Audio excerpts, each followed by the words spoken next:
रायबरेली लोकसभा चुनाव के बाद आज रायबरेली में जाएगा गांधी परिवार। एक साथ गांधी परिवार के 3 सदस्यों का आज रायबरेली में होगा आगमन। सोनिया, राहुल और प्रियंका का आज रायबरेली दौरा। रायबरेली और अमेठी की जनता का जताएंगे आभार। कार्यकर्ता आभार सम्मेलन में शिरकत करेंगे। सोनिया, राहुल और प्रियंका नवनिर्वाचित अमेठी सांसद और एल शर्मा भी साथ रहेंगे। मौजूद रायबरेली के बुएमाओ गेस्ट हाउस में कार्यक्रम का आयोजन होगा। फुर्सतगंज एयरपोर्ट से निकलकर सड़क मार्ग होते हुए रायबरेली स्थित बुएमाओ गेस्ट हाउस पहुंचा गांधी परिवार। रायबरेली व अमेठी के कार्यकर्ता बुएमाओ गेस्ट हाउस में रहेंगे मौजूद। लगभग 3500 कार्यकर्ताओं की रहेगी एंट्री। आज आप लोग कहाँ आए तो क्या बात हुई? राहुल गांधी ने क्या कहा? राहुल गांधी जी का धन्यवाद समारोह रहा, क्योंकि उन्होंने रायबरेली की जनता उनके ऊपर भरोसा किया। 4 लाख वोट से उनको जिताने का काम किया, जिसमें समाजवादी पार्टी के राष्ट्रीय अध्यक्ष अखिलेश यादव जी और समाजवादी पार्टी और कांग्रेस के संयुक्त कैंडिडेट थे और 4 लाख से जिताने का काम किया। रायबरेली की धरती पर बीजेपी के जो उम्मीदवार थे तमाम पैसा फूंका, उसके बाद भी राहुल गांधी जीतने में कामयाब हुए। रायबरेली की जनता को मैं बधाई देता हूँ। कहा कि गठबंधन जो आगे भी चलता रहेगा, तो क्या भरोसा है आपको? कितनी दूर तक चलेगा? बड़े लीडर हैं, समाजवादी पार्टी के लीडर और कांग्रेस के लीडरों से कोई बात जरूर हुई होगी, तभी ये बात कहे हैं। और राहुल गांधी जी ने जो बोला है कि देश के प्रधानमंत्री संविधान बदलना चाहते थे, लेकिन उन्होंने जनता के दबाव में आकर के सर पर 4 बार लगाया है। इसके लिए मैं हिंदुस्तान की जनता को बधाई देता हूँ।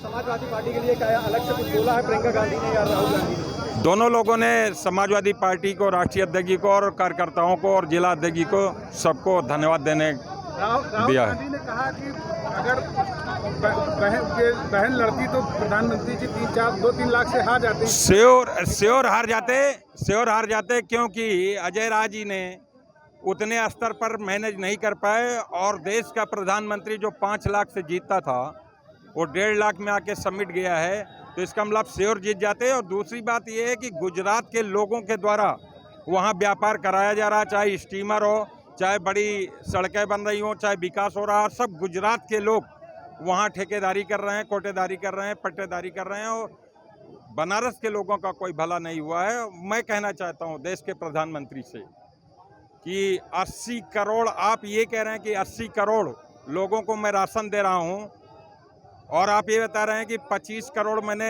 गरीबी से ऊपर उठा दिया, तो 80 करोड़ से कम होने चाहिए कि नहीं होने चाहिए? लेकिन ये झूठ बोलते हैं। इसके लिए मैं इनसे कहूँगा कि आने वाले टाइम में जनता ने आपको सबक सिखा दिया है। अगर आप नहीं समझ पाए तो आने वाले टाइम में विपक्ष में बैठने रह जाएंगे। अब समाजवादी पार्टी और कांग्रेस की रणनीति तो बड़े नेताओं द्वारा बनाई जाएगी, उसमें हम भी शामिल हैं। हम तो एक विधानसभा के उम्मीदवार रहे हैं, मुझे भी बेईमानी से चुनाव हराया गया। मैं 1 लाख वोट पाया था, लेकिन जो भारतीय जनता पार्टी से जीती वो बेईमानी से जीती। मैं भी एमएलए इस शहर का था। मैं रायबरेली की जनता को, विधानसभा सदर की जनता को मैं आभार प्रकट करता हूँ आपके माध्यम से। बहुत बहुत आभार। आरपी यादव हूँ, मैं समाजवादी पार्टी का उम्मीदवार रहा हूँ इसी 180 सदर विधानसभा से और मुझे ज़बरदस्ती हराया गया, भारतीय जनता पार्टी को जिताया गया और मैं आपके माध्यम से कहना चाहता हूं कि मेरे साथ अन्याय हुआ। राहुल गांधी जिंदाबाद। रायबरेली के मेरे प्यारे कार्यकर्ता बहनों और भाइयों, मंच पर विराजमान सभी नेतागण, मेरे बड़े भाई राहुल गांधी जी जो आपके नए सांसद हैं और किशोरीलाल शर्मा जी जो अमेठी के नए सांसद हैं, सबसे पहले तो आप सबको बहुत बहुत दिल से बधाई। ये हुई ना बात, आपने कठिन से कठिन परिस्थितियों में लड़ाई लड़ी। पहली बार चुनाव संचालन में किशोरीलाल शर्मा जी नहीं थे, अपना चुनाव लड़ रहे थे अमेठी में, लेकिन इनका कमान निर्मल शुक्ला जी ने, विजय शंकर अग्निहोत्री जी ने, पंकज जी ने संभाला की कमी महसूस नहीं की पड़ी, क्योंकि आप सब ने पूरी मेहनत से दिन रात काम किया। आप सबको बहुत बहुत धन्यवाद। दोनों जिला के अध्यक्ष, अमेठी के जिला अध्यक्ष, रायबरेली के जिला अध्यक्ष पंकज जी, प्रदीप जी को बहुत बहुत धन्यवाद कि आपने भी पूरी जी जान लगाकर आपने काम किया। मंच पर विराजमान मैं बहुत पूर्व विधायकों को देख रही हूँ। अशोक सिंह जी हैं, पंजाबी सिंह जी हैं, आप सब यहाँ पे बैठे हुए हैं। सबका नाम नहीं ले रही हूँ, लेकिन सबके लिए मैं बहुत बहुत शुक्रिया अदा करती हूँ। आप सबकी तरफ से, मेरी तरफ से इस चुनाव में सबने पूरी भागीदारी दिखाई और सब दौड़े, सबने काम किया। यूपीसीसी से हमारे साथी यहाँ आए, अजय राय जी, अविनाश पांडे जी मंच पे बैठे हैं, मोना जी बैठी हैं, लेकिन 70, 80 या शायद 100 ऐसे हमारे साथी जिन्होंने हमारे साथ 2022 में बहुत काम किया, वो भी यहाँ आए, आपके साथ न्याय पंचायतों में रहे, उन्होंने काम किया, उनको भी बहुत बहुत धन्यवाद।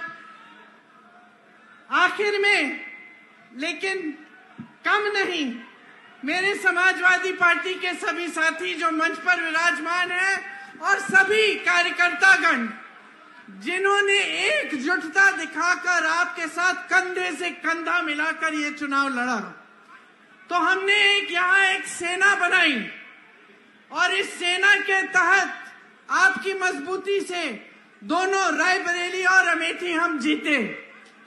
ये एक ऐतिहासिक जीत रही। यहां से मुझे गर्व होता है इस बात को कहने में कि यहां से, अवध से पूरी यूपी में और पूरे देश भर में ये संदेश आप लोगों ने भेजा कि हमें एक समर्पित, एक सच्ची, एक साफ राजनीति चाहिए अपने देश में। पूरा देश आपकी तरफ देख रहा है। मैं अपने एआईसीसी के सचिवों को भूल गई, सबसे ज्यादा काम मैं इन्हीं से कराती हूँ। एआईसीसी के सचिवों को और संदीप को भी धन्यवाद, क्योंकि आप सब ने भी दिन रात मेहनत की। देखिए, मैं ज्यादा समय नहीं लेना चाहती, सिर्फ आपको एक बहुत बड़ा धन्यवाद देना चाहती हूँ, क्योंकि जब मैं यहाँ आई थी इस बार चुनाव लड़ने के लिए, मैंने कहा था कि लगभग 300 घंटे हैं, 2-2, 3-3 घंटे निकाल लीजिए सोने के लिए, बाकी सब काम करेंगे। और आपने ये करके दिखाया है। दिन रात हमने काम किया इस नतीजे के लिए। सबसे बड़ा धन्यवाद रायबरेली की जनता को, मेरे परिवार के सदस्यों को, जिन्होंने मेरे बड़े भाई को वोट देकर इतनी भारी बहुमत से जिताया। हम सब आपके आभारी हैं। और जितनी श्रद्धा, जितनी निष्ठा आपने हमें दिखाई है, उससे दुगनी श्रद्धा, उससे दुगनी निष्ठा के साथ हम सब आपके लिए काम करेंगे अगले 5 सालों के लिए और हमेशा के लिए। आप सबको बहुत बहुत धन्यवाद। जय हिंद। वाराणसी में जान बचा के निकले हैं प्रधानमंत्री, और मैं आपको कहता हूं और बहन से कह रहा हूं, अगर ये लड़ जाती वाराणसी में, अगर ये लड़ गई होती तो आज हिंदुस्तान के प्रधानमंत्री 2-3 लाख वोटों से वाराणसी का चुनाव हार जाते। नई वॉशिंग मशीन। अच्छा है। क्या हुआ? अरे शॉपिंग पे 2000 का कैशबैक मिला है, बस क्यूआर कोड स्कैन करना है। अच्छी धुलाई होगी, है ना? बैंक अकाउंट की।